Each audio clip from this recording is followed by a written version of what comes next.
Bom dia a todos. É com enorme satisfação que a gente reinaugura, reinicia o Congresso Internacional Interdisciplinar de Atualidades do Direito, em homenagem aos saudosos professores Tiago Fabres e Marcelo Polastri, que tão precocemente, prematuramente nos deixaram aí, apesar da obra deles e de tudo que eles construíram permanecer entre a gente.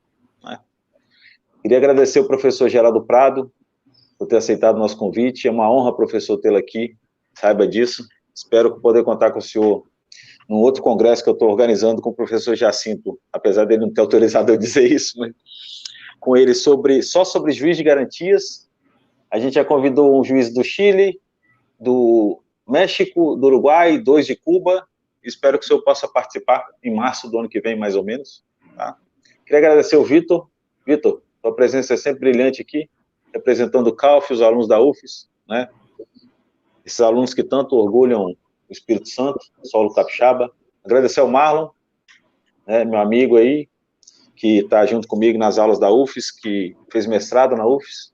Agradecer ao professor Ricardo Gueiros pelo espaço, ao CAUF pelo apoio, ao professor Tiago Figueiredo Gonçalves pelo apoio na realização também. E agradecer a todos que estão assistindo.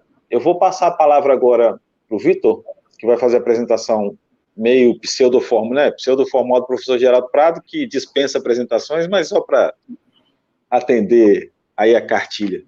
Obrigado a todos. Bom dia a todos, agradeço mais uma vez a oportunidade de estar aqui, professor Ricardo. Como o professor Ricardo falou, o doutor Geraldo ele nem precisa realmente de uma apresentação, e inclusive eu fiz uma apresentação bem simples que ele mesmo pediu, só para ficar o proforma, porque dispensa qualquer formalidade além disso. O doutor Geraldo vai fazer a exposição agora logo, é advogado criminal e também professor de processo penal, e vamos falar hoje sobre a questão da revisão criminal, E aí, no final da exposição do doutor, a gente volta para fazer algumas considerações. Quem quiser fazer pergunta, pode deixar aí também no chat do YouTube, que a gente repassa para o expositor da manhã. E do mais, desejo aí a todos e a todas uma boa palestra. Marlon, quer falar alguma coisa? Bom dia, a todos. E, primeiramente, agradecer ao Ricardo pelo convite de estar participando aqui. Uma palestra que vai ser do professor Geraldo Prado. É imperdível para mim, não nego que sou fã. E também agradecer, por ser ex-estudante do mestrado da UFES, pela homenagem que o Ricardo, meu grande amigo Ricardo, e os professores, o professor Tiago Gonçalves, eles estão organizando em memória dos saudosos professores Tiago Fabres e Marcelo Polastri. Agradecer o pessoal do CAUF também, sempre muito pessoal proativo, essencial a UFES, E, obviamente, aqui o professor Geraldo Prado, dizer que estou ansioso para assistir, para escutar suas palavras sobre revisão criminal, e acredito que vai ser muito produtivo. Obrigado. Professor, fique à vontade. Muito obrigado. Meu cordial bom dia. Agradeço as palavras carinhosas dos 3 amigos que estão compondo a mesa. Agradeço imensamente ao professor Ricardo o convite para participar desse seminário internacional, que em si, pela qualidade dos temas, das professoras e professores que estão se apresentando, já é um marco, mas que tem também um indicativo de afeto, para mim, bastante especial, porque presta homenagem a 2 pessoas muito queridas. O professor Marcelo Polastri, ele integrava o Ministério Público do Rio de Janeiro, eu fui do Ministério Público do Rio de Janeiro, e ingressei na instituição no concurso anterior, imediatamente anterior ao concurso do Marcelo. Depois saí, fui para a magistratura, mas nós continuamos convivendo, porque tínhamos queridíssimos amigos e inspirações comuns. O professor Weber Martins Batista, também falecido neste ano, e professor titular de processo penal da Universidade do Estado do Rio de Janeiro, e o professor Afrânio Silva Jardim. Daí que, em um determinado momento, a editora Lumen Juris me pediu para coordenar uma coleção de processo penal, e se o livro do Marcelo Polastri não foi o primeiro da coleção, foi o segundo, Prova Penal. Eu fiz um convite a ele, que aceitou prontamente, e publicou este livro lá, pela editora Lumen Uris, na coleção que eu coordenava, e foi mais um entre tantos movimentos, tantos momentos de convivência pessoal e acadêmica que marcaram a nossa história. Eu sinto muito a precoce passagem dele, o precoce falecimento dele, e vejo essa homenagem como bastante oportuna. O professor Tiago Fabres, eu conheci uma circunstância muito marcante para mim também. Eu compro um livro do Tiago Fabres, leio no Encanto, e aí eu vejo que ele tinha estudado, desenvolvido seus projetos de investigação no sul do país. E movimentei os professores do sul, consegui o telefone dele, liguei para ele, que já estava de volta à Vitória, Vila Velha, não me lembro, e me apresentei: olha, eu sou Geraldo aqui do Rio de Janeiro, sou um velho fã seu, um idoso fã e novo fã dessa sua trajetória, e adorei o livro que você publicou, e essa nossa conversa foi também muito marcante para mim, e deu início a uma queridíssima amizade. O Tiago esteve no Rio de Janeiro pouco tempo antes de falecer, e eu guardo uma foto muito querida que tiramos num restaurante lá no meu escritório. Ele era uma pessoa afetuosa, sensível para com os problemas dos mais vulneráveis, um intelectual de primeiríssima grandeza, não apenas no Brasil, mas no horizonte latino-americano do pensamento criminológico crítico, e os brasileiros nessa área, as brasileiras e brasileiros, Vera Malaguti, Vera Andrade, Nilo Batista, não são pouca coisa. Tiago está nesse panteão, e essa homenagem a ele me emociona bastante, Quando o professor Ricardo me fez o convite, eu disse: é irrecusável, porque são duas pessoas que fazem parte da minha vida também. Prestar homenagem a ambos é motivo de alegria no sentido da homenagem e de tristeza na lembrança de vidas tão jovens que foram interrompidas. Eu agradeço aos alunos e alunas da universidade, na pessoa do Victor, no PPGD, professores na pessoa do Marlon, e vou falar do tema revisão criminal. Eu farei uma brevíssima introdução mais simples sobre o tema, para, em seguida, destacar um dos inúmeros aspectos, ângulos pelos quais a revisão criminal pode ser estudada, e apresentar trechos de um texto que eu escrevi, cuja íntegra será futuramente publicada, nos anais desse nosso seminário internacional sob a coordenação do professor Ricardo. Pois bem, a revisão criminal, ela é uma ação autônoma de impugnação. Eu me lembro de ter lido, em uma das primeiras edições do seu Teorias da Constituição, em Canotilho, que entre os princípios constitucionais fundamentais, havia um que, ao menos do ponto de vista das teorias matriciais contratualistas que inspiraram ideologicamente o movimento constitucional europeu nos séculos XVIII, XIX, XX, havia um princípio, e há um princípio que inspira todos os demais, que é o princípio da justiça material.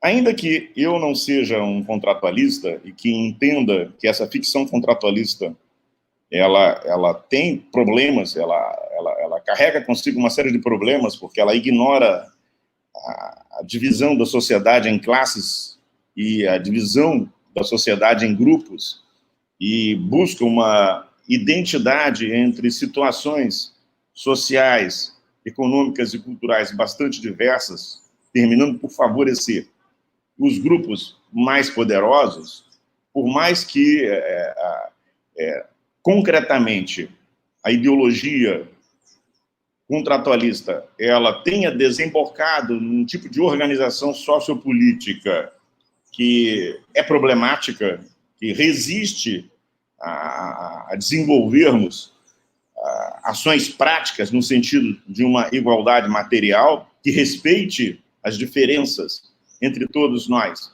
mas que objete as desigualdades socioeconômicas, como diz muito bem o Aventura de Souza Santos. Esse é o pano de fundo do constitucionalismo contemporâneo, e que também nos inspira, ou nos inspirou, no movimento que se seguiu ao fim da ditadura, em 1985, e que deu origem à nossa Constituição em 1988. E diz Canutilho, o princípio central é o da justiça material. A ordem jurídica deve se organizar de tal maneira que, se nós, hipoteticamente, aceitamos abrir mão de uma parcela das nossas liberdades em prol de alguma segurança jurídica, segurança pessoal, quem tem esta responsabilidade de tutelar as nossas liberdades e, proporcionalmente, em determinados casos, restringir estas liberdades, por exemplo, na avaliação, no julgamento de uma conduta criminosa, impondo uma sanção penal, quem tem esta responsabilidade deve levar em consideração, em primeiro lugar, que o exercício deste poder não pode ser arbitrário. Que nós, nesta hipótese do contrato social, nós abrimos mão de uma parcela da nossa liberdade, mas não aceitamos que esta parcela da nossa liberdade, eventualmente cassada, eventualmente tomada por meio de um procedimento institucional, um processo jurisdicional, um processo criminal, ela o seja quando flagrantemente é injusta a situação concreta. Ou seja, a condenação de uma pessoa inocente, a perpetuação de uma condenação de uma pessoa inocente não condiz com este princípio reitor de todos os demais princípios de uma Constituição. De todos os demais princípios de uma Constituição. Não podemos nos esquecer, isso nossos queridos professores e professoras do passado nos ensinaram, que há uma ancestralidade comum entre o direito constitucional, o direito processual penal, a ciência política, as teorias do Estado. E, nesse sentido, todos os contratualistas foram também, para além de terem sido epistemólogos, isso será importante, para além de terem sido pessoas dedicadas à investigação das condições concretas de produção de um conhecimento seguro, John Locke foi, Hobbes foi, outros tantos foram, eles foram também pessoas interessadas no processo criminal. Nós vamos encontrar várias passagens dos contratualistas que dizem sobre o exercício do poder na esfera, efetivamente na esfera criminal. Então, não é de estranhar que Canutilho tenha elegido um princípio de justiça material como fundante, como justificação da agregação de estarmos todos no mesmo contexto de sociedade, submetidos às leis, reverenciando a ordem jurídica, e dizer que, se esse princípio ele é afetado, nós temos o direito de nos rebelar, que é o direito que nós temos de não aceitar a imposição de leis injustas. É um direito que o Tribunal Europeu de Direitos Humanos consagra, é um direito que as Cortes Constitucionais Europeias afirmam e que muitas vezes é empregado como a justificativa para que alguém não se submeta a uma condenação. Aquela pessoa, quando foge e não se submete a uma condenação e vai lutar contra ela, mesmo tendo transitado em julgado esta sentença condenatória, por entender que ela é fruto de um processo meramente formal, sem respeito às garantias, que há uma injustiça material, ela recebe o amparo dos tribunais internacionais neste contexto constitucional e neste contexto convencional, exatamente por conta desse princípio de justiça material.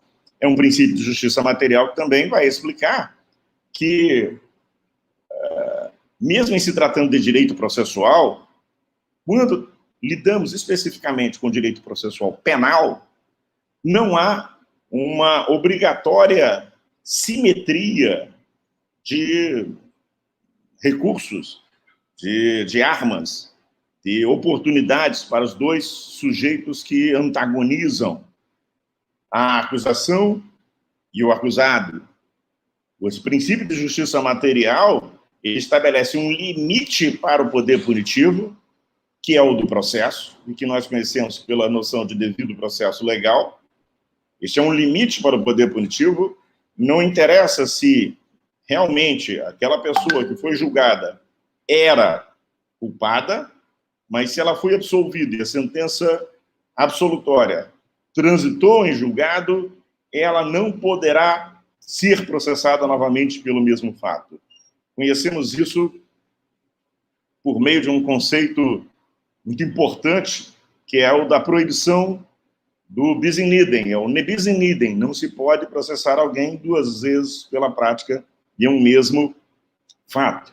E o outro lado da moeda, que mostra esta assimetria, esse desequilíbrio, é que a defesa, sim, o acusado, sim, e até, no caso da revisão criminal, mesmo a família do condenado, ainda que esse condenado já tenha morrido, ou mesmo ele, depois de ter cumprido a pena, podem buscar desconstituir uma sentença penal condenatória porque esta sentença é injusta. É materialmente injusta, o indivíduo é inocente, é formalmente injusta, no processo não foram respeitadas as garantias do devido processo legal e da presunção de inocência. Então, a existência de instrumentos que são exclusivos da defesa, que só podem ser manejados pela defesa, a existência deles numa ordem jurídica constitucional, ela está alicerçada, ela está embasada nesse princípio da justiça material. Eu costumo dizer isso. Se nós partimos da ideia do contratualismo e aceitamos esta ideia, e eu fiz a ressalva lá atrás, eu particularmente sou muito crítico dela, como a grande criminóloga venezuelana Lola Aniade Castro também era, a nossa concepção de democracia é essencial, parte da base para o topo, é inversa dessa noção do topo para a base. Num determinado aspecto, tem aí uma inspiração da Hannah Arendt também, mas se é consensual, ou há um consenso alargado em torno da noção de contrato social e da Constituição como a sua expressão legítima em uma república democrática, nós não podemos deixar de jogar o jogo com as regras que são as regras próprias desse jogo. E a principal delas é essa, do princípio da justiça material. Então, há medidas, há providências que a ordem jurídica chancela exclusivamente em favor do acusado. A jurisdição é inerte. Um juiz não pode instaurar um processo, acusar alguém, condenar alguém. Mas essa inércia cede diante de uma prisão injusta. E o juiz, mesmo sem provocação, poderá, de ofício, eliminar uma prisão injusta. Então, é uma situação que se abre exclusivamente na defesa do acusado. A revisão criminal é a mesma coisa. A lógica da revisão criminal é exatamente esta, baseada nesse princípio constitucional reitor geral da justiça material, entendendo que é inaceitável que uma sentença injusta, formal ou materialmente, ela se perpetue, abre-se a possibilidade da sua rescisão. Abre-se a possibilidade do exercício de uma ação que tem, portanto, um fundamento constitucional.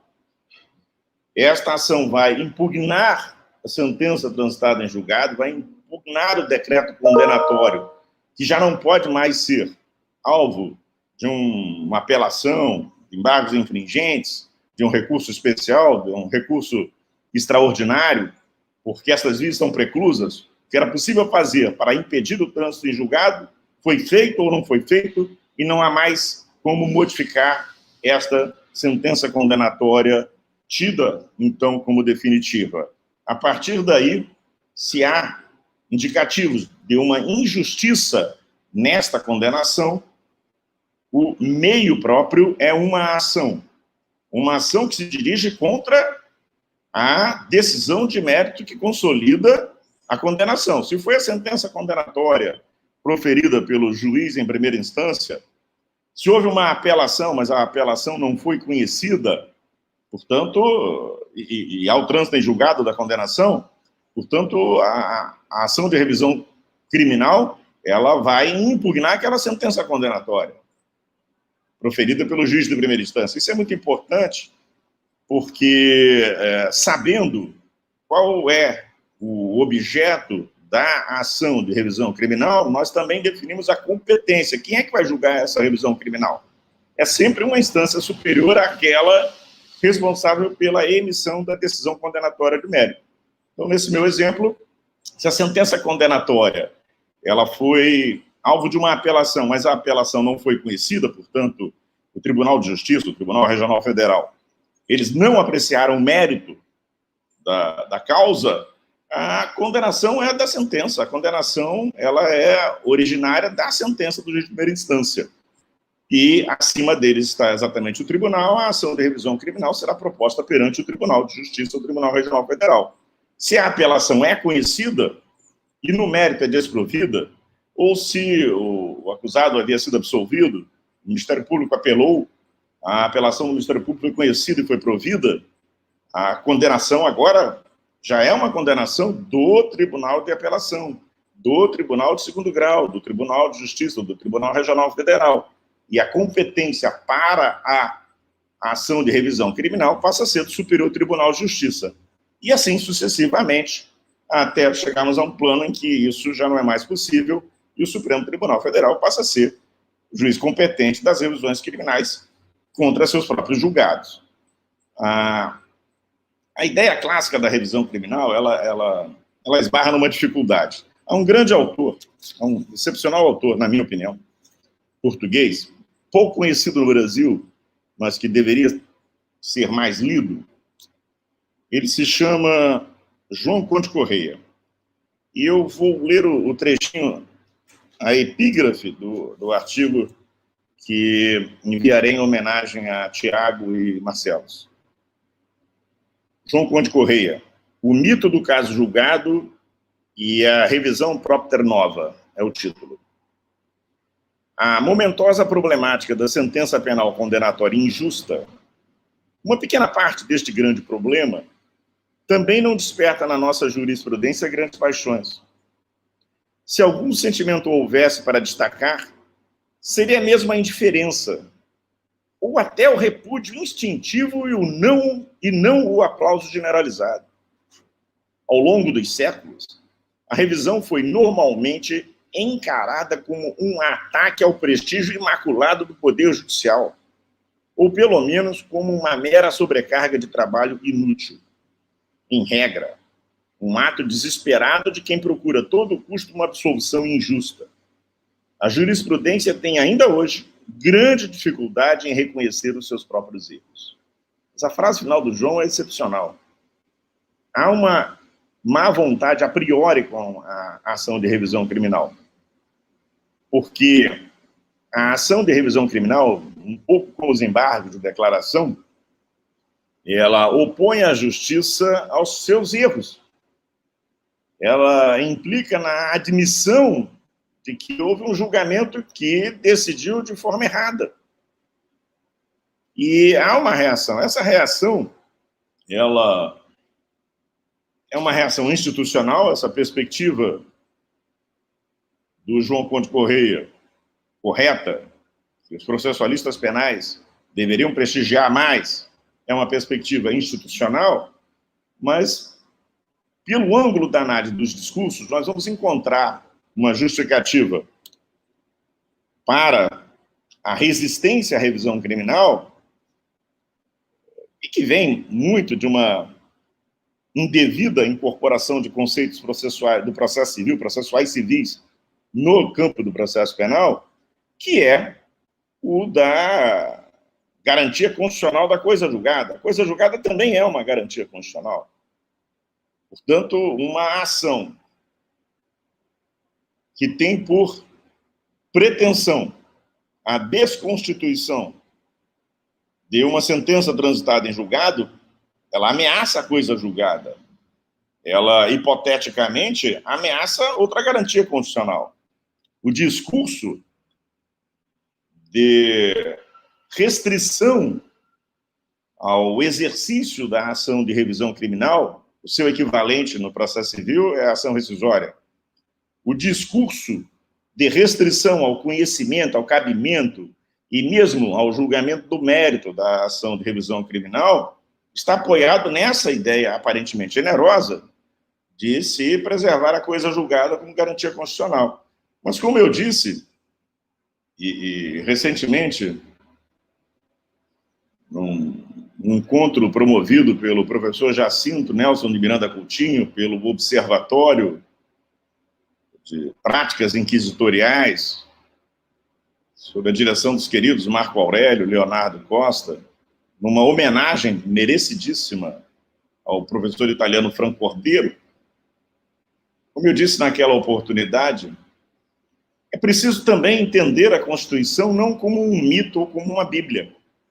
Porque se nós compreendermos a Constituição como uma Bíblia, e uma maioria, como as que se tem formado nos últimos tempos em vários países, em vários estados, uma maioria conservadora, autoritária, racista, preconceituosa, modificar o texto constitucional, nós passaremos a estar obrigados a aplicar regras constitucionais automaticamente, regras constitucionais que vão contra a própria lógica de todo o pensamento constitucional contemporâneo, que é o de limitação do poder e de empoderamento dos grupos e classes sociais vulneráveis, invisibilizados, desfavorecidos. Então, é necessário entender, como eu disse no início, que aquela ancestralidade comum entre o processo penal e a Constituição, o direito processual penal e o direito constitucional,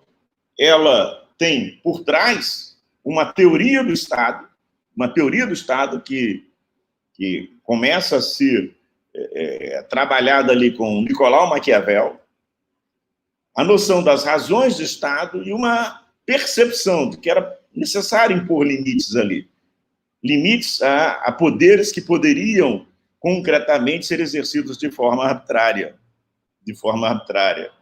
A Constituição republicana e democrática é um marco, os tratados internacionais de direitos humanos são também igualmente marcos importantes de um processo civilizatório que se quer inclusivo, que se pretende inclusivo, mas os fundamentos da Constituição, os fundamentos para esse modelo constitucional democrático e republicano são mais importantes que a própria Constituição, porque pode nos levar mesmo a uma reação comunitária contra constituições injustas, como nós assistimos recentemente no Chile. Então, quando a alegação de que é necessário restringir o exercício da revisão criminal, ela decorre do argumento de que a coisa julgada também é uma garantia constitucional, nós devemos responder a isso dizendo, olha, calma, alto lá. Mas mesmo a coisa julgada deve vergar, deve se submeter a um princípio de justiça material, que é incompatível com a imposição de uma pena, com a manutenção do status de condenado de uma pessoa que se saiba inocente.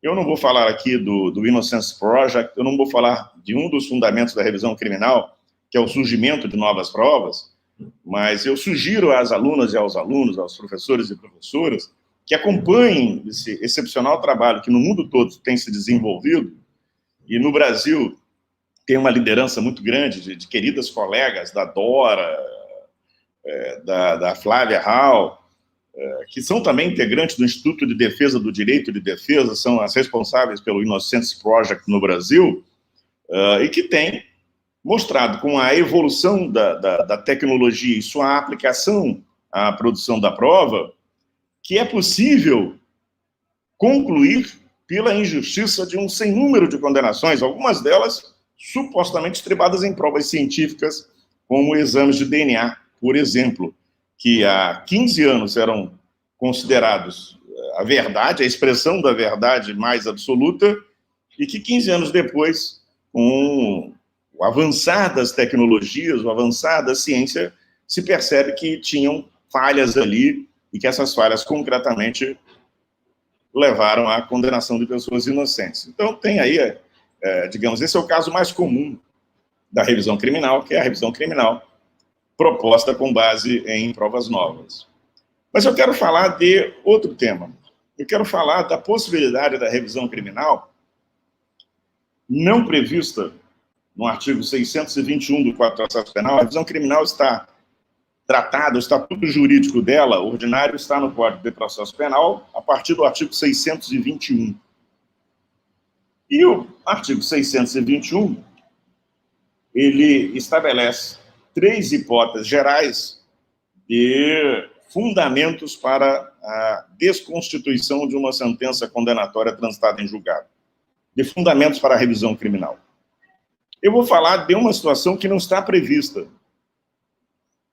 no artigo 621, não está contemplada em nenhum desses 3 incisos, mas que, a meu juízo, exatamente com base neste princípio de justiça material, ela tem respaldo constitucional, e que diz com a existência de julgados contraditórios a respeito do mesmo fato. Todos nós sabemos que um fato que irá dar origem, ou a alegação da existência de um fato que irá dar origem a um processo criminal, poderá, em determinadas circunstâncias, justificar o ajuizamento de ações não penais, ações de natureza civil, ações de natureza trabalhista. Portanto, o mesmo recorte da realidade, o mesmo fato, que é um episódio extraído de uma situação de convivência humana, o mesmo recorte da realidade, que, processado numa investigação criminal, processado por meio de informações, de argumentações, de passos da investigação, de conclusões da autoridade policial, do Ministério Público, pode dar origem a uma acusação criminal, atribuindo a alguém a prática de um crime de extorsão, crime de roubo, furto, receptação, vamos ficar com a receptação, vai ficar mais fácil entender.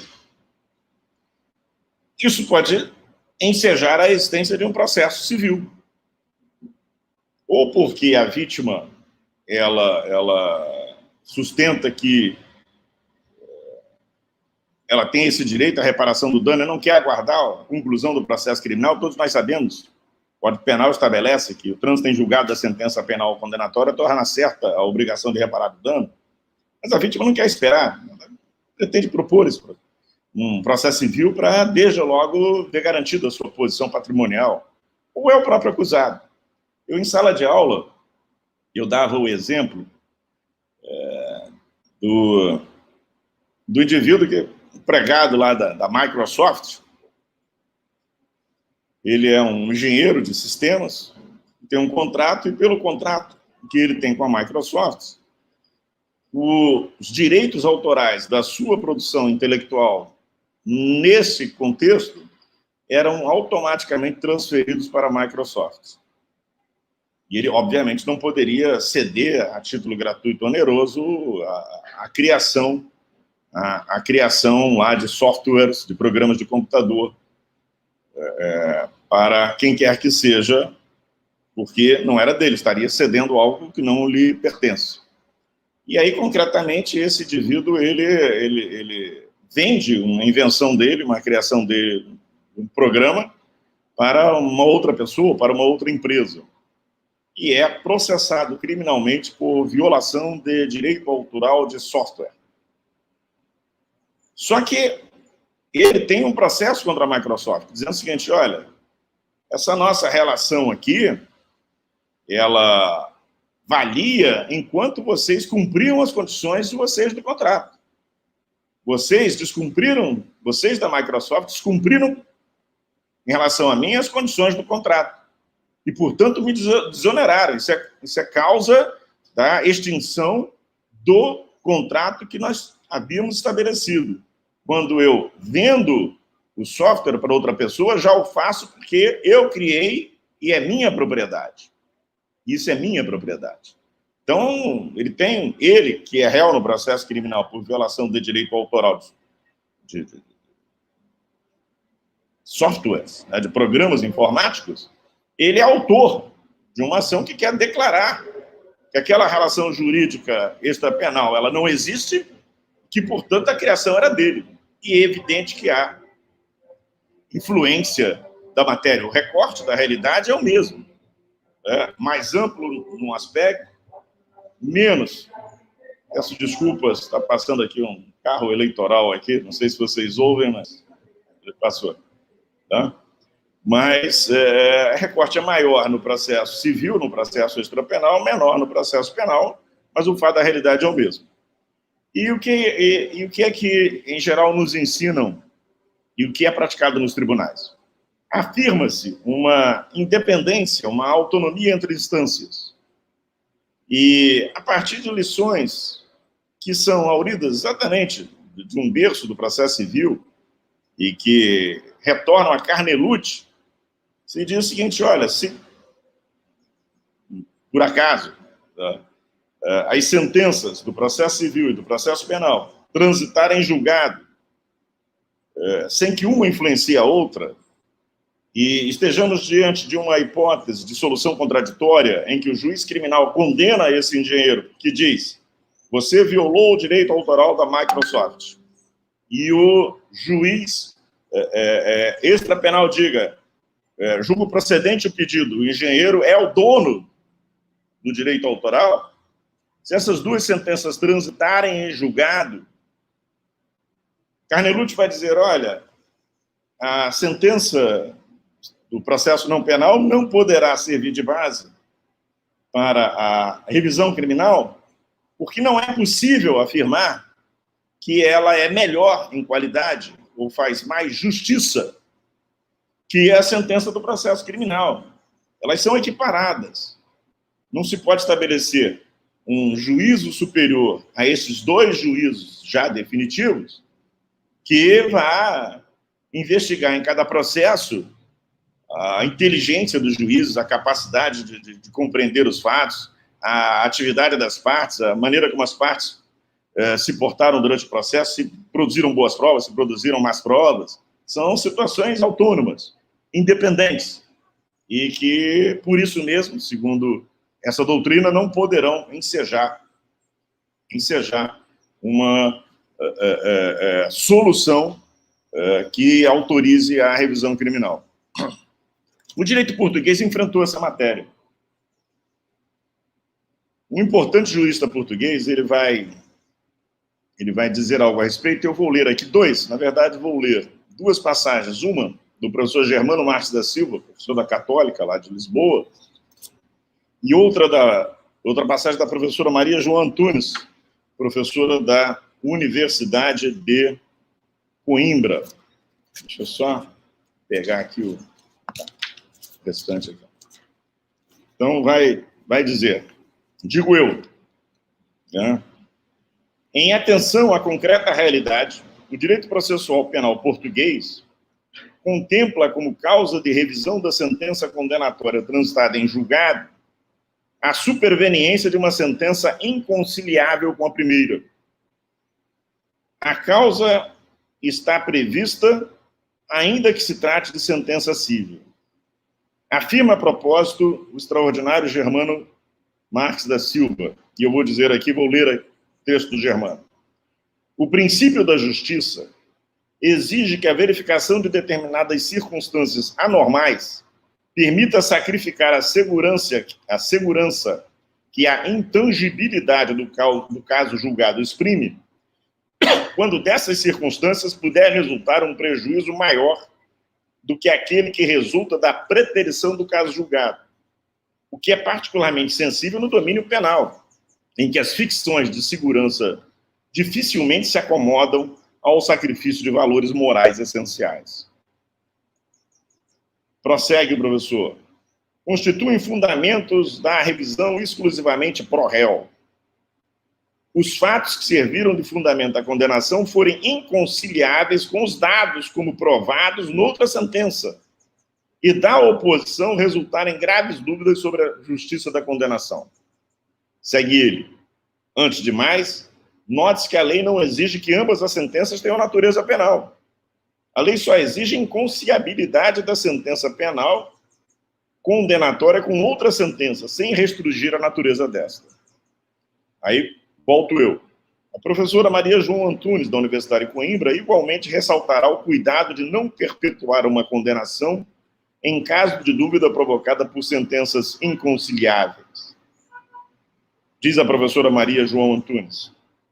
De acordo com as alíneas C, D, F e G do número 1 do artigo 449 do Código de Processo Penal português, é admissível a revisão da sentença condenatória transitada em julgado quando os fatos que serviram de fundamento à condenação forem inconciliáveis com os dados como provados noutra sentença e da oposição resultarem graves dúvidas sobre a justiça da condenação. Se descobrirem novos fatos ou meios de prova que, de per si ou combinados com os que foram apreciados no processo, suscitem graves dúvidas sobre a condenação, se serviram de fundamento à condenação provas obtidas por meios ilícitos,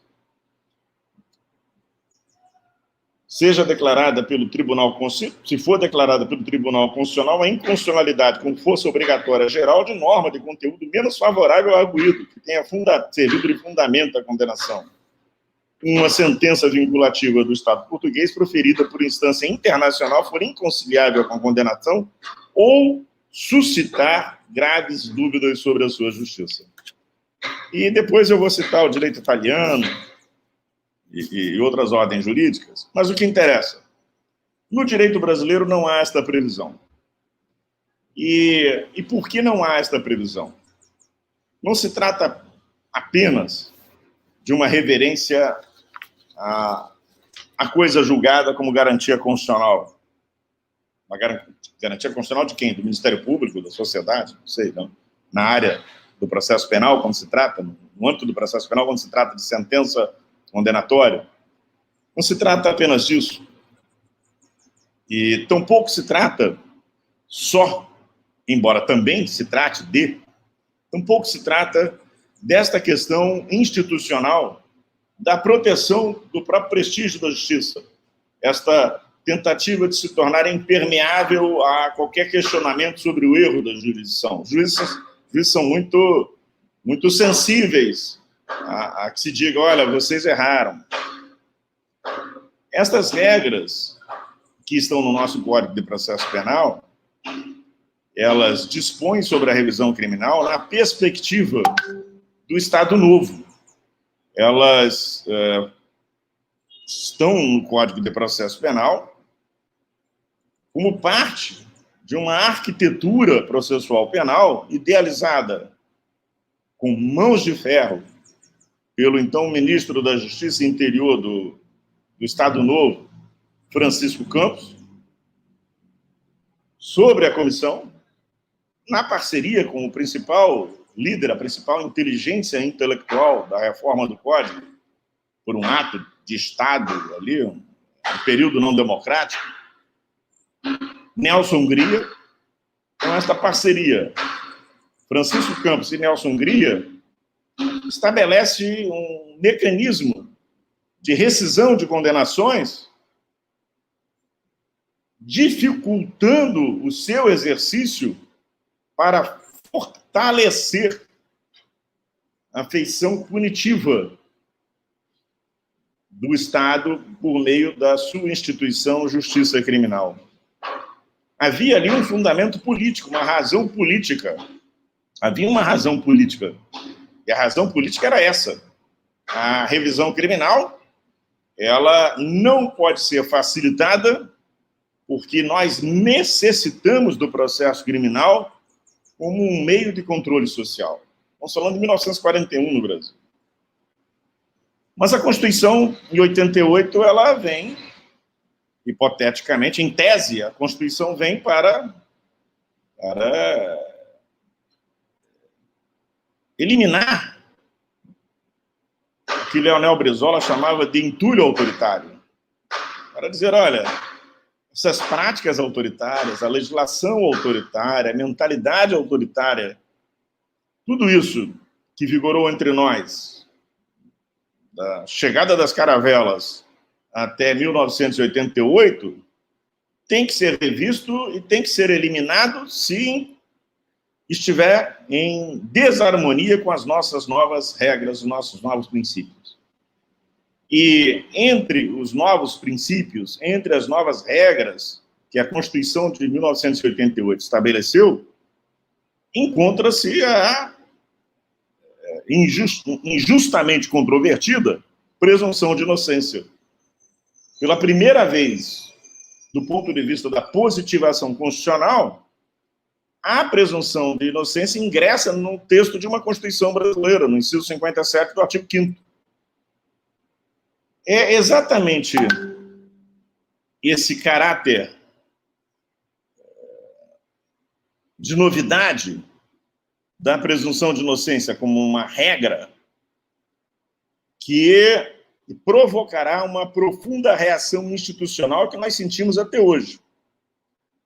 Uma reação naquilo que eu chamaria de uma aplicação mais direta da presunção de inocência em 2, 3 campos visíveis: a questão da liberdade das pessoas, a relação das pessoas com os bens, e no campo da prova, o estabelecimento de responsabilidades probatórias para a acusação. Então, isso tudo teria que mudar com a positivação da presunção de inocência, e praticamente não muda, tem muita resistência. Ainda encontramos juízes que acreditam que exercem a atividade probatória, que tem uma função probatória no processo. Discutimos até dezembro do ano passado se a sentença condenatória transitada em julgado, ela, ao ser o ponto de partida da execução penal, seria contrária a um princípio de execução provisória, a uma iniciativa de execução provisória da pena. Aquela discussão, eu fui um dos signatários da ADC 54, da arguição, né, da ADC 54, e não fazia muito sentido para mim, porque o texto é tão claro, ninguém será considerado culpado se não após trânsito em julgado, sentença penal condenatória. Essa discussão, ela tem a ver com esse fenômeno que é estudado nas teorias das instituições, que é o fenômeno da mudança institucional. Ela não faz sentido algum quando olhada pelo prisma do direito, porque não cabe execução provisória da pena, é incabível, é absolutamente, o texto não autoriza, mas a tentativa de se forjar uma mutação constitucional, onde ali que há uma interdição ao poder punitivo do Estado, mostra que também nos outros campos da questão patrimonial, hoje nós estamos vendo movimentos de apreensão de bens sem sentença condenatória. Há casos em que arresto e sequestro persistem depois da extinção do processo por extinção da punibilidade pela prescrição, e sem falar a questão da prova, que muito claramente os advogadas sabem disso na prática, muito claramente têm obrigado as defesas a produzirem prova, a esquecerem que existe a presunção da inocência e, em decorrência dela, como critério de resolução da incerteza no processo penal, o indúbio pro réu, a abrirem mão do indúbio pro réu para tratarem de produzir uma certeza em sentido contrário ao da acusação. Então, se, digamos, nessa aplicação mais direta da presunção de inocência, nós encontramos uma enorme resistência autoritária institucional e também, muitas vezes, até na doutrina jurídica, que dirá naquilo que é o aprofundamento da presunção de inocência para outras instituições e para outros institutos jurídicos.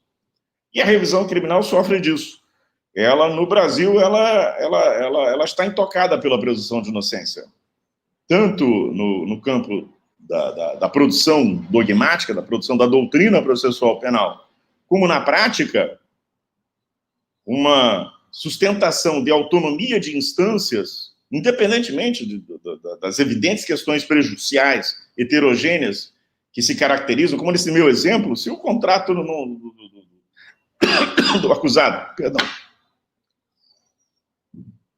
se o contrato do acusado com a Microsoft, ele foi considerado nulo, a produção criativa ali, a produção era dele, ele podia vender, dar, entregar ou jogar fora. Não haveria crime. Então, a loucura dessa muralha chinesa, separando instâncias, ela resulta de se pensar que a presunção de inocência ela se dá estritamente no âmbito do processo, ela é endoprocessual. Eu olho para a presunção de inocência no processo criminal e não a percebo panprocessualmente. E não percebo que a presunção de inocência ela vai atingir outras tantas dimensões. Ricardo, em 1995, eu fiz uma palestra na Escola da Magistratura do Rio de Janeiro. Tive o privilégio de ser assistido lá pelo queridíssimo Evaristo de Moraes, grande advogado criminal.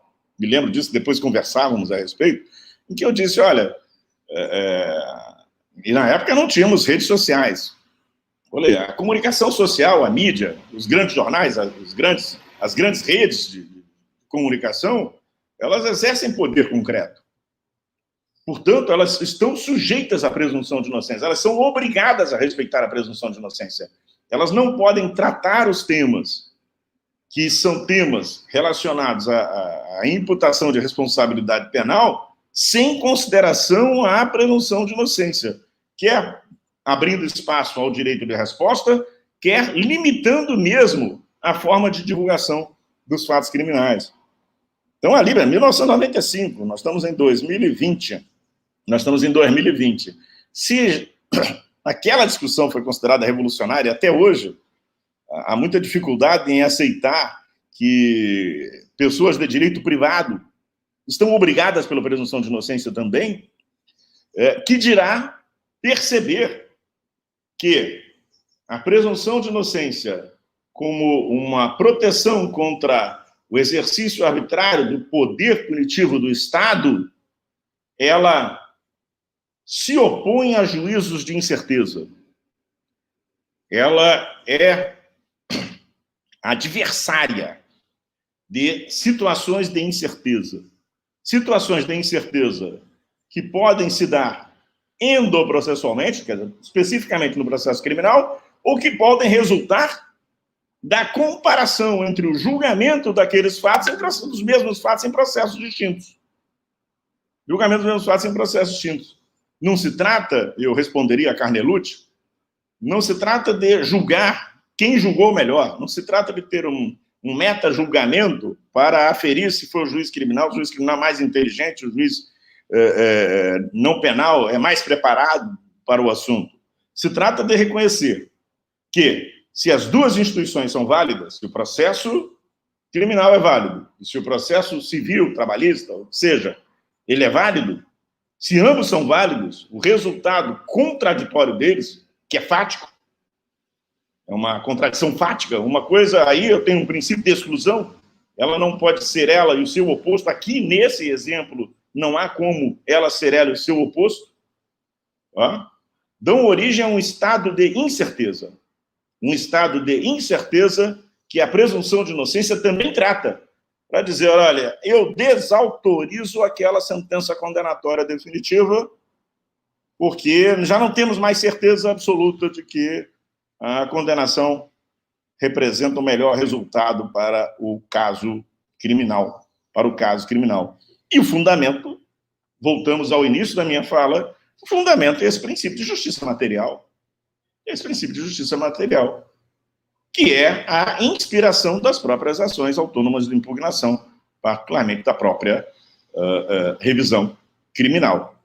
Então, esse é um cenário que nos obriga, professor Ricardo, a confrontar os tribunais, a dizer aos tribunais que a presunção de inocência ela tem uma musculatura, ela tem mais conteúdo que a mera expressão dela na distribuição do ônus da prova, na limitação da produção de efeitos penais e extrapenais de uma sentença condenatória relativamente aos bens, relativamente à liberdade de locomoção, ela vai se infiltrar por todos os institutos processuais penais. As questões prejudiciais, as exceções, os recursos, as cautelares e, finalmente, as ações autônomas de impugnação. O ministro Luiz Roberto Barroso, professor de Direito Constitucional da UERJ, num determinado contexto, dizia o seguinte: o princípio do devido processo legal é um princípio guarda-chuva, e embaixo dele se abrigam todos os demais princípios relacionados ao processo. Eu digo, diferentemente, no processo penal, a presunção de inocência é o princípio guarda-chuva. E embaixo dela se abrigam todos os outros princípios processuais, incluindo o devido processo legal. O devido processo legal é o devido processo legal conforme a presunção de inocência. Então, essa é uma tarefa que nós temos aí pela frente. Para quem está na graduação, está começando a estudar o processo penal, isso pode passar um pouco de insegurança, porque mostra claramente que autores e autoras de processo penal não estão muito de acordo com a melhor interpretação de um instituto tão importante como o da revisão criminal, e que algumas dessas autoras são muito críticos às orientações dominantes nos nossos tribunais.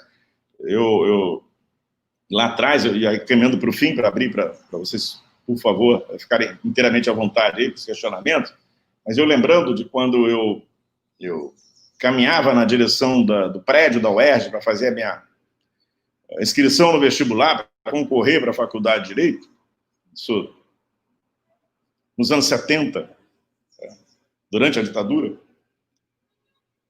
Eu era um menino, a minha ideia dos juízes era a ideia de pessoas extremamente sábias, que acertavam, que tinha essa reverência, digamos, é o outro lado da moeda da proteção institucional que eu li aqui do texto do João Conde Correia, essa reverência dos juízes. Se eles disseram, e os juízes falavam, né, a gente reclama que os juízes falam muito hoje sobre todos os temas, naquela época eles nem falavam sobre minoridade penal, davam palpite sobre tudo, era diferente a forma de falar, e era diferente o meio, a televisão, né, vai vulgarizar isso, as redes sociais, né, mas o fato de falar mais empolado, de terno e gravata, ou de ser mais, né, polido, não mudava essa visão, aquilo que Pierre Bourdieu irá chamar de capital intelectual que os juízes exerciam, né?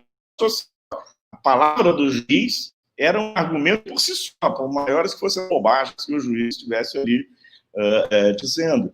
Então tinha essa coisa da reverência. Então, para quem está estudando direito, fica assim, mas o Supremo Tribunal Federal, ele, a unanimidade, decidiu que não cabe a revisão criminal nesse caso. E é importante que vocês saibam, estudantes, que o que nós, professores, falamos é o seguinte: a unanimidade proferir uma decisão errada, equivocada, contrária à Constituição. E essa unanimidade de hoje pode ser uma unanimidade em sentido contrário daqui a 20 anos, a partir de laboriosos trabalhos, de trabalhos em duas linhas, de uma produção doutrinária competente, qualificada, independente em relação aos tribunais, e da atuação dos atores, dos advogados, dos defensores, da sua obstinação em não aceitar como certo o que é errado.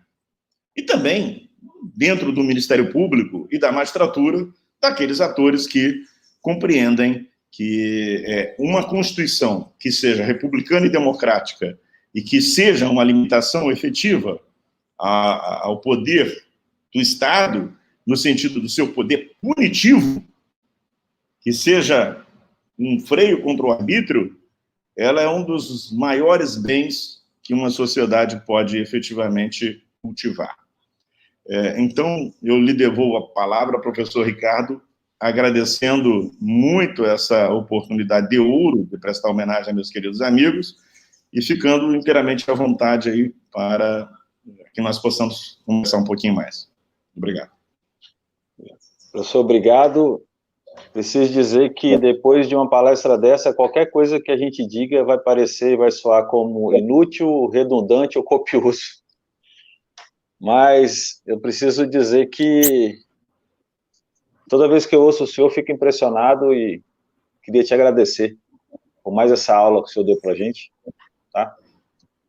Eu vou passar a palavra para o Vitor, fazer o questionamento, depois o Marlon. Aí o senhor, se quiser responder o Vitor primeiro, depois o Marlon, ou se quiser esperar os dois, tá?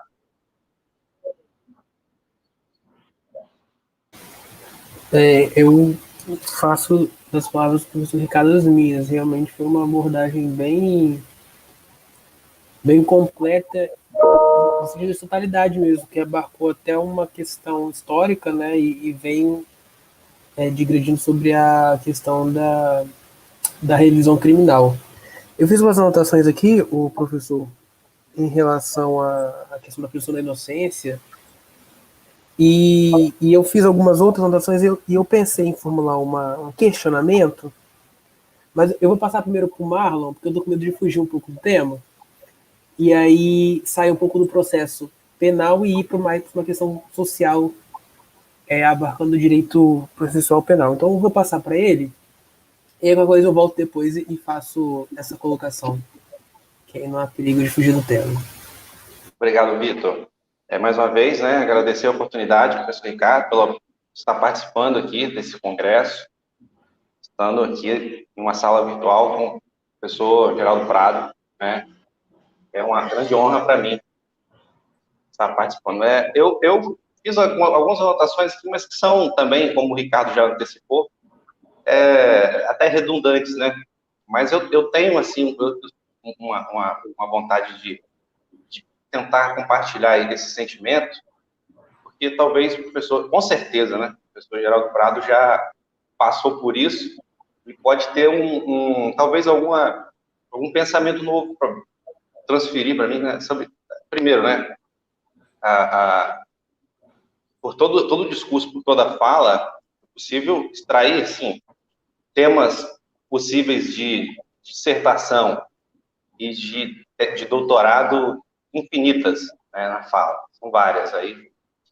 Inclusive, várias ideias surgiram. E como professor, né, de direito penal, também de processo penal na faculdade, aqui no Espírito Santo, me vem sempre uma dificuldade de trabalhar com aluno, essa questão do discurso de autoridade que o juiz possui, né, se comparado, inclusive, até mesmo com o do professor, né, com a doutrina, às vezes com jurisprudência consolidada, né, Brasil afora. E aí entra trabalhando mais diretamente com a questão do erro judiciário, né, o aluno tem um certo, assim, uma certa ojeriza a entender, a aceitar que juízes erram, né? Eles têm um pouco de dificuldade. Me lembro, o professor Geraldo passou a situação dos anos 70 aí, como era a forma de visualizar, né, o discurso de autoridade que possui, né? Citou inclusive a obra de Bourdieu. Agora, realmente é uma confissão de erro, né? A revisão criminal é uma situação. Eu sempre falo com os alunos, eu trago aquele conto, um conto do juiz francês, né? Que ele julgava conforme os feijões. Ele tinha um feijão de um lado ele possuía uma bolsa com feijões brancos e marrons, né? E ele buscava ali o que saísse, dependendo da cor, era absolvição ou condenação. E ele diz a lenda que ele sempre foi um juiz muito justo, né? Nunca errou um julgado. Só ao final de sua vida, que ficou ficando cego, que ele não conseguia distinguir mais os feijões brancos dos marrons, ele errava no fechucate. Então, assim, é uma situação de compartilhar mesmo, assim, talvez a dificuldade de trabalhar esse tema na academia, professor. E se possível, né? Claro. Talvez. Posso falar? Fale, Ricardo, que me lembrou uma história que aconteceu comigo, mas fale. Pode falar. Pode falar, se você quiser. Como eu disse a vocês, eu fui do Ministério Público durante quase 3 anos. E num ano, devia ser 1986, eu fui para uma cidade do interior do Rio de Janeiro, já mais para o norte, mais próximo do Espírito Santo, que chamava-se Cambuci. E tinha que fazer lá, tinham vários júris que não tinham sido realizados, e a juíza acabou marcando julgamentos. E entre os casos, havia um caso que o sujeito tinha sido absolvido, era um segundo julgamento, ele tinha arrancado a cabeça do outro com uma foice de mão. Numa discussão boba, no meio lá do canavial, e tinha sido absolvido por negativa de autoria no primeiro júri. Ele volta para o segundo júri, eu sustentei a condenação dele, como promotor de justiça, sem muito entender o que tinha acontecido no júri anterior, recém-chegada à comarca. E ele foi novamente absolvido por 4-3, igualmente por negativa de autoria, que não tinha nenhuma relação com a tese que a defesa estava sustentando. Eu ficava numa pequena pensão lá em Cambuci, que era o único lugar que tinha. E o senhor lá, que era o dono da pensão, o marido da dona da pensão, era um dos jurados. Era um dos jurados. Um senhorzinho baixinho e tal. Aí eu fiquei 1 ano e tanto. Ricardo, eu montei um time de presos, time de futebol de presos. Eu fui obrigado a desmontar o time quando descobriram que eu estava levando o time para jogar em outras comarcas. Aí acharam que era demais. Que tinha homicida. Funcionava bem o negócio, não tinha problema nenhum. Então, pelo contrário, a coisa era bem legal lá. E acabei conquistando lá o coração das pessoas. Né? E na minha despedida, fizeram um grande almoço em homenagem e foi na tal pensão, e uma das pessoas lá era o jurado, dono da pensão. Aí eu perguntei a ele, Marlon, lembra daquele júri? Aquilo estava na minha cabeça.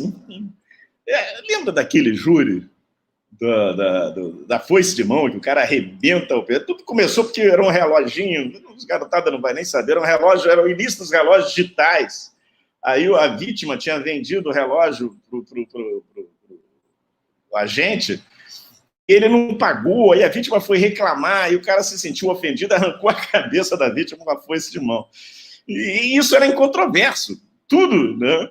Aí eu falei, mas ele foi absolvido por negativa de autoria pela segunda vez, por quê? Aí esse senhor falou, olha só, doutor Geraldo, o Geraldo era menino, tinha 25 anos. Olha só, Geraldo, deixa eu te explicar. Eu recebo 2 cédulas. Eu entendo que o poder de julgar é de Deus. Então eu misturo as cédulas. E aí, quando passa a urna, eu faço uma oração, tiro uma cédula e boto na urna. Esse senhor certamente não tinha lido a história do juiz francês, mas é por aí. Eu nem sei se o voto dele fez diferença ou não. Então, é isso, né?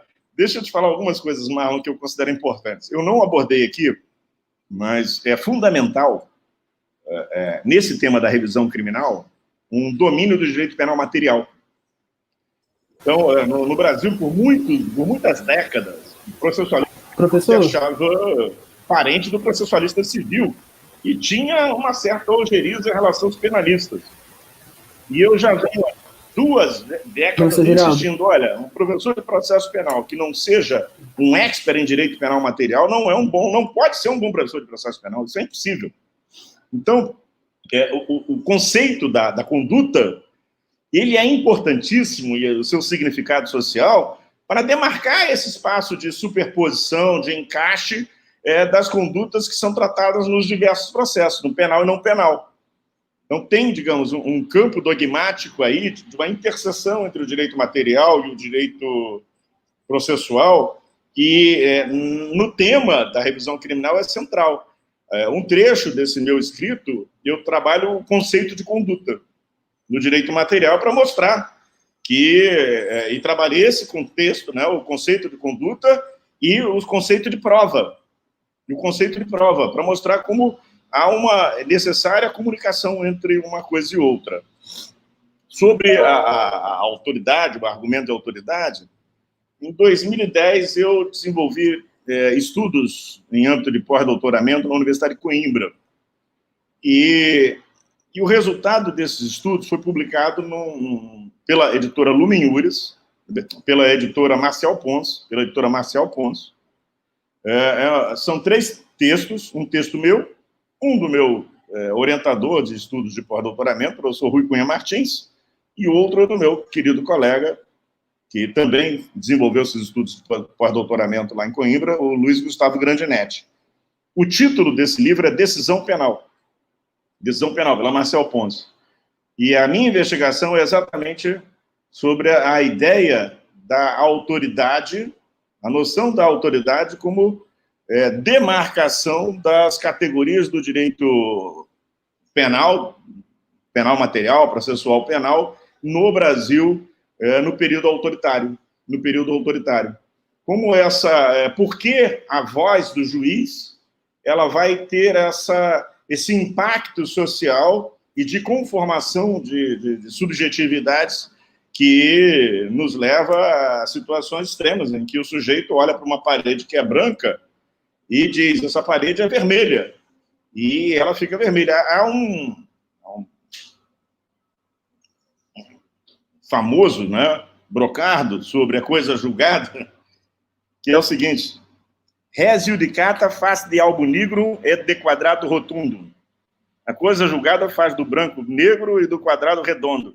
Se as pessoas acham que isso é normal, as pessoas ouvem isso e não entendem. Primeiro, não situam no direito medieval, europeu, não compreendem que o próprio processo de institucionalização da justiça e de sua autonomização em relação aos governos, ele é um processo histórico com características muito peculiares. Elas saem aí em cima desses mitos, e um dos mitos é esse da autoridade. Eu sugeriria, se você me permitir isso, que você desse uma lida nesse meu texto lá no Decisão Penal, porque eu vou ali marcando os vários momentos em que a argumentação de autoridade e o silêncio, porque o silêncio também tem peso, a argumentação de autoridade e o silêncio são conformadores de uma determinada interpretação e aplicação do direito. Isso explica o que você falou, e a gente sempre lembra para os alunos, quando eles manifestam, especialmente agora em tempos de protagonismo midiático da Suprema Corte, a gente lembra eles ficam assim, não, mas ministros e tal. A gente lembra da frase do Bismarck: se soubessem como são feitas as linguiças, amigo, não comeriam. Então, só para, Vitor, você saber, eu fui magistrado, os alunas saberem, eu fui magistrado 25 anos. E cansei de ver causas decididas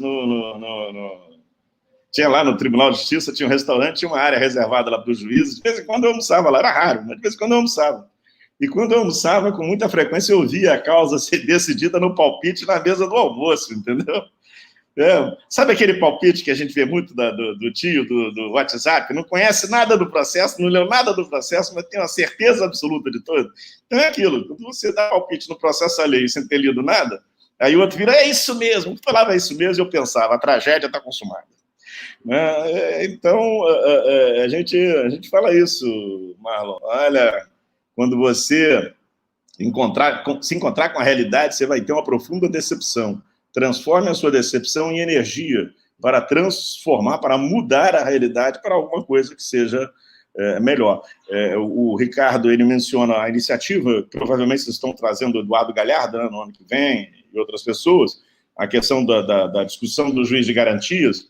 E um dos projetos nossos na América Latina, Binder, meu, de outros, é fazer o deslocamento, aquilo que o Binder fala, olha, transferir o lugar do exercício da jurisdição do gabinete do juiz para a sala de audiências.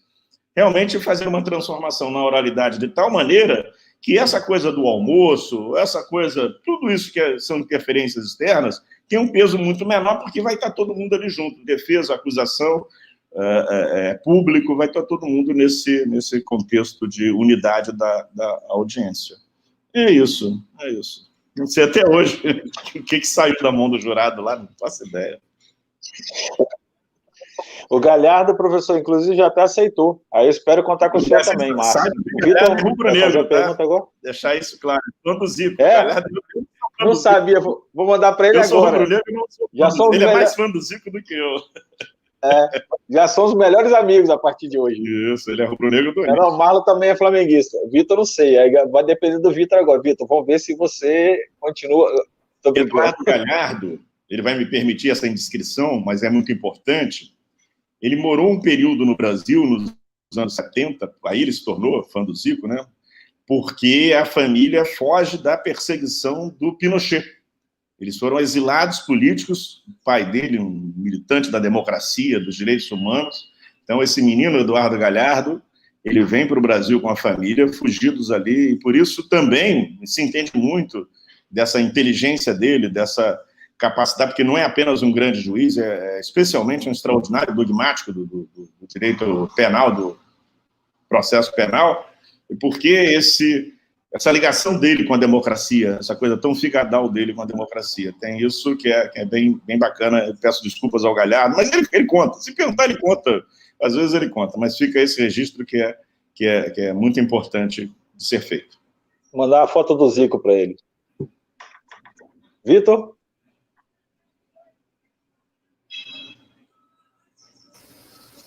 Professor, agradecer a exposição. E, na verdade, a minha fala, acho que ela vai, eu não sei se responder, mas vai substanciar um pouco a provocação que o professor Marlon fez, nesse sentido do porquê que os alunos têm toda essa dificuldade de entender, né, e sente essa questão de dificuldade, sobretudo essa questão das instâncias serem autônomas ao ponto de gerar uma controvérsia muito grande, né, sobretudo na civil, na criminal. E aí, quando a gente fala assim, de direito penal, alguns institutos são muito claros, e eu acho que está martelando, durante a academia, esses institutos vêm martelando na mente do estudante, que é o indúbio pro réu, a presunção de inocência e o direito penal como a última ratio. Eu acho que é por isso que gera essa confusão tão grande, porque a gente tem o direito penal como ali a última razão de ser do direito, né, do ordenamento jurídico. E a gente acaba vendo, sobretudo às vezes num judiciário mais ativista, ou enfim, a gente acaba vendo que as coisas são decididas de primeira forma pelo direito penal, sem levar em consideração as outras instâncias, né, as outras justiças, os outros tribunais. E essa questão de não haver essa possibilidade de uma decisão não conjunta, mas pelo menos não levar em consideração, eu acho que é a coisa que mais demonstra essa quebra de que o direito penal é a última raça, porque se verdadeiramente fosse uma forma de gerar, né, levar em consideração as decisões cíveis, ou até trabalhistas também, se for o caso, dentro do direito penal, seria o óbvio a se esperar, a se questionar, inclusive. E então aí você já vê que a presunção da inocência fica também em segundo plano, porque primeiro você toma para si, independentemente se alguém já falou que isso é, né, em uma sentença no direito civil, que mostre que a presunção de inocência se daria também no direito penal, mas você fala, não, isso não importa para mim. Então você já vê também que a presunção de inocência toma o segundo plano, que aí, por conta, óbvio, fica o indúbio pro réu, por consequência, prejudicado também. E aí você vê falando dessa questão do processo criminal como controle social, e depois o professor Marlon usou um termo que eu até gostei, que é o discurso de autoridade do juiz, né? E isso fica muito, muito nítido como é ainda uma estrutura histórica de um outro modelo de sociedade, essa questão do juiz ser ainda a voz da razão e a verdade mesmo, inclusive às vezes como você vê mais no interior, né? O juiz é quem manda na cidade, é a pessoa mais importante ali. E você vê aí as novas codificações, sobretudo o Código Civil de 2015, que mostram uma simplicidade, mostram uma tentativa de aproximar as partes, dar maior vazão aos institutos da mediação e da arbitragem, enfim, uma série de questões que tentam descentralizar a figura do juiz, ou pelo menos tentar colocar a judicialização em segundo plano, para tentar organizar a sociedade civil de outro modo. Mas aí você vai para o direito penal e isso é negado, e continua ainda toda essa centralidade, essa negação desses novos institutos. Então, é por isso que eu acho que o estudante fica com tanta dificuldade. A gente vem estudando uma teoria muito bonita e tal, enfim, de uma sociedade mais com outras visões de valores, inclusive os constitucionais, né? E na prática a gente vê uma abordagem completamente diferente. Você já respondeu um pouco, mas se quiser complementar, fica à vontade. Eu queria... Peço até desculpa de ser um pouco redundante aqui, mas porque eu acho que esses três institutos são importantes. Foi muito importante a sua observação e toca na questão do ensino também, ou melhor, ela toca na estrutura da própria ideia universitária e na correlação necessária entre ensino, pesquisa e extensão, que você falou aí, é bastante relevante, e eu me sinto muito feliz, porque eu sei, Ricardo menciona no início, mas eu também acompanho, até recentemente fui professor da Universidade Federal do Rio de Janeiro, e via com muita alegria e muito orgulho o extraordinário desempenho dos alunos e alunas da Faculdade de Direito da Universidade Federal do Espírito Santo. Então, eu tenho uma profunda admiração por vocês. Se realmente nós centrássemos o estudo universitário no estudo das disciplinas, e o estudo das disciplinas, ele vai obedecer na graduação em Direito, que é o primeiro contato que o estudante vai ter com aquela informação específica. Ele vai obedecer a um programa que é necessário. Se você ali não tem os conhecimentos elementares, você vai ter que construir esses conhecimentos. Pense no significado da palavra disciplina. Disciplina é uma tentativa, isso é bem típico do século XIX, da instituição universitária que vai surgir no século XIX, é uma tentativa de enquadrar uma realidade que é plural, extensa, profunda, diferenciada, que não é domável, é uma tentativa de domar ou de enquadrar uma realidade não enquadrável, em tese não enquadrável, e ao se fazer isso, e analiticamente, ao se desenhar ali, olha, isso aqui é o limite do penal, isso aqui é o limite do empresarial, isso aqui é o limite do processual, e etc., fica de fora um conjunto de coisas, um conjunto de pessoas, de instituições, de institutos, que a rigor, tem a ver com a prática social. Eu tenho uma concepção do direito, que aprendi com o Nilo Batista, o direito como prática social. Eu não posso abdicar da noção do direito como prática social. Então, o disciplinamento, que é importante na graduação, ele é também castrador, ou ele é limitador em certos aspectos. Só que uma graduação em direito, uma graduação em qualquer área, ela não pode se fazer estritamente a partir do ensino. Ela se faz nesse tríplice eixo do ensino, pesquisa e extensão. E a pesquisa e a extensão, e particularmente a pesquisa empírica na área do direito, oferecerão ao estudante e à estudante de direito a oportunidade de compreender que, se idealmente o direito penal é a última ratio e a sua intervenção é mínima, na prática brasileira, latino-americana, espírito-santense, fluminense, se dá exatamente o contrário. Com a extensão, a possibilidade de se intervir nessa prática a partir dos conhecimentos que a pesquisa subministra e que a base teórica subministra, para romper aquela ideia de que a teoria na prática é outra. A teoria não pode ser diferente na prática. Se há aí um divórcio entre uma coisa e outra, há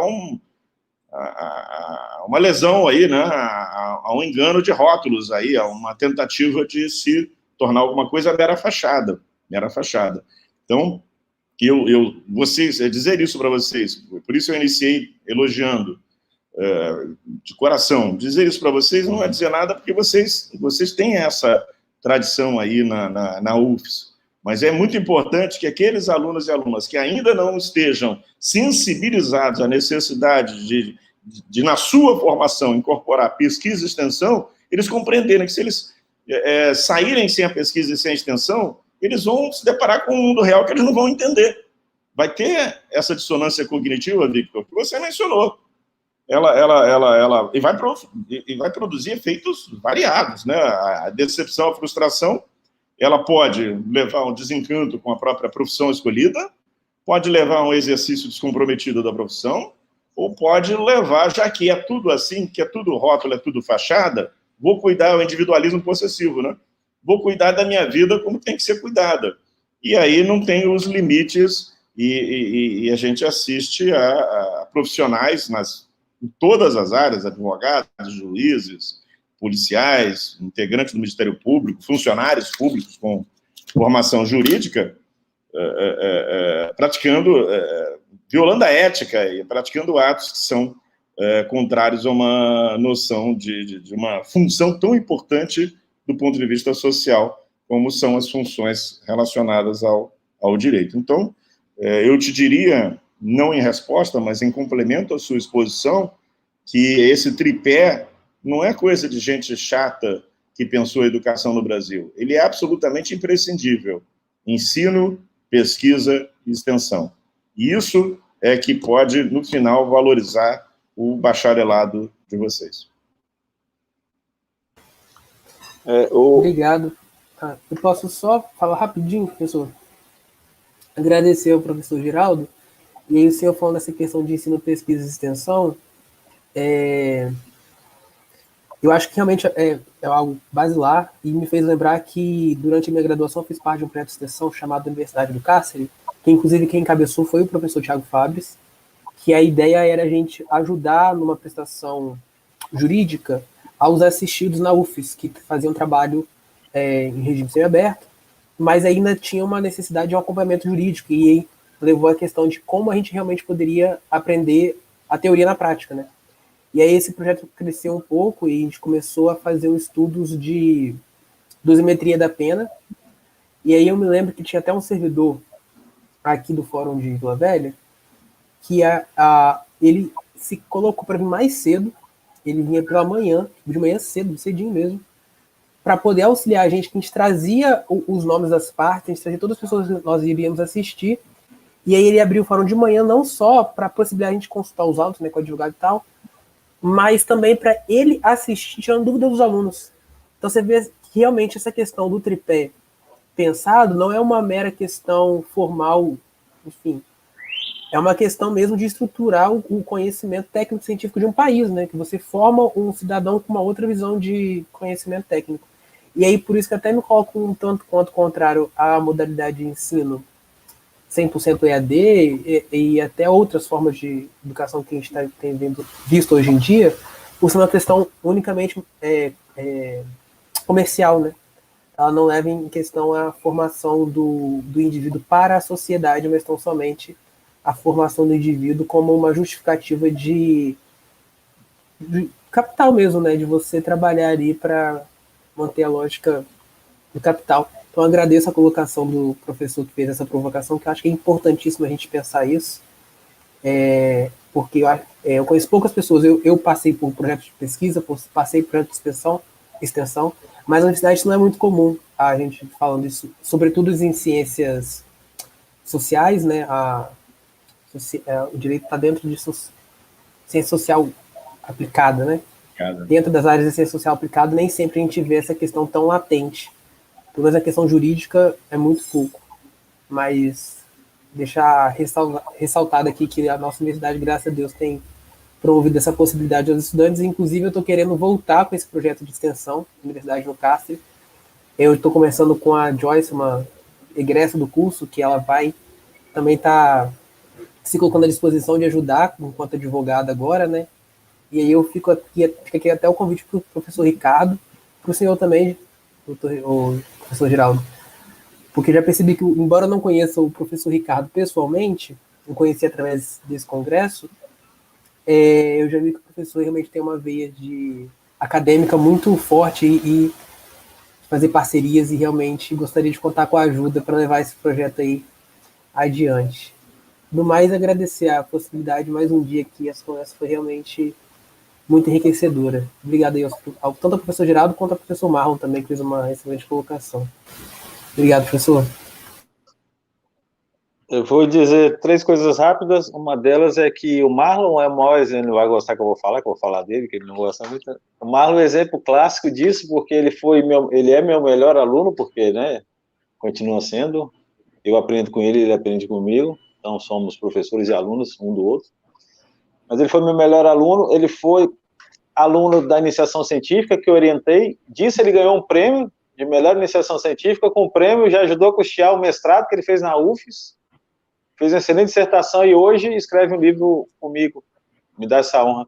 Então, como que isso é importante na vida de alguém, né? A segunda coisa que eu queria dizer é que eu até escrevi isso no livro, e não sei se muita gente sabe disso, espero que muita gente saiba, o professor Geraldo é o único professor que eu conheço que, enquanto juiz, aplicava o artigo 66 do Código Penal, da co-culpabilidade, e queria te parabenizar por essa coragem, que é um artigo que parece que está morto, mas não está. né? E só para a gente encerrar, não é uma pergunta, é só uma colocação, uma inquietação minha. Me parece que esse tema tem muito a ver também com essa questão que não me parece muito fenomenológica, mas não lembro se os termos são esses, mas verdade material e verdade formal, né? Tem muito a ver com isso, com essa profundidade analítico-probatória do material que está no processo e fora do processo, né? Tem muito a ver com isso. Então, professor, se o senhor quiser dizer suas palavras... Só agradecer mesmo, dizer, Ricardo, que eu te admiro muito e que fiquei felicíssimo com o convite. Pedir desculpas a quem escutou, porque às vezes você vai ler um negócio, é chato, mas a gente tem que se acostumar com isso, gente. Faz parte do nosso trabalho também, isso, né? E falar da alegria. Teve um período da minha vida que eu estava em Vitória e Vila Velha, no final dos anos 90, até meados dos anos 2000, com muita frequência, e guardo as melhores lembranças de convivências maravilhosas, de pessoas maravilhosas que eu conheci no Espírito Santo. Que bom que a gente se reencontrou e brevemente, controlada a pandemia, estaremos juntos em carne e osso. É isso, gente. Cuidem-se aí, cuidem dos mais velhos. Lembrem-se, vocês, estudantes, meninos e meninas, lembrem-se dos pais, dos avós, lembrem-se de todo mundo. A pandemia não terminou. A pandemia não terminou. Cuidemos uns dos outros. Muito obrigado. Vitor? Agradeço mais uma vez, desejar a todos uma ótima sexta-feira, um ótimo final de semana. Aqui no estado da previsão de chuva, então espero que ajude a fazer o pessoal ficar em casa, porque a pandemia não acabou. Mas do mais, agradecer mais uma vez a oportunidade de estar aqui, professor Ricardo, e também de ter ouvido o professor Geraldo, foi uma satisfação enorme. E também ao professor Marco, que eu não conhecia, mas aí fica até a possibilidade de uma próxima, inclusive ajudar no nosso projeto, tentar voltar com esse projeto de extensão, vou pegar o contato com o professor Ricardo, qualquer coisa eu entro em contato. Marlon? Só repetir mesmo o agradecimento que eu faço ao professor Geraldo pela generosidade, a exposição magnífica, né? Falar com o Ricardo também exagera às vezes, que ele vai fazer considerações, né? Ele falou coisas que eu não deveria nem... Eu não sou digno de nota, dessas notas, mas fica aqui meu agradecimento por tudo que o Ricardo representa também, né, na minha carreira acadêmica e profissional. E obrigado também, Vitor, pela participação, né? As suas perguntas também, suas colocações foram muito importantes, interessantes, né? E estamos juntos aí para parceria, sim, com certeza. Estamos aqui no estado, aqui, disponível, peito aberto.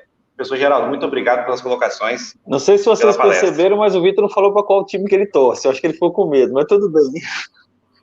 Gente, é sempre polêmico. Eu não tenho time, mas eu posso falar que pelo menos meu pai é flamenguista ferrenho, mas já eu não curto futebol, não. A genética já tá boa. Até hoje ele tenta me convencer. Mas ninguém sabe. Obrigado, professor Geraldo, mais uma vez, pela participação brilhante. Obrigado ao Vitor também pelo brilhantismo, ao Marlon pelo brilhantismo, a todos os presentes, no sentido possível, né, todos os assistentes, a UFES, ao CALF, ao professor Ricardo Guedes, ao professor Thiago Figueiredo Gonçalves, e uma boa sexta-feira 13, que hoje é sexta-feira 13, a todos nós. Até uma próxima, professor Geraldo, e vou enviar o convite para o senhor, tá bom? Um abraço, gente. Um abraço, tchau, gente. Tchau.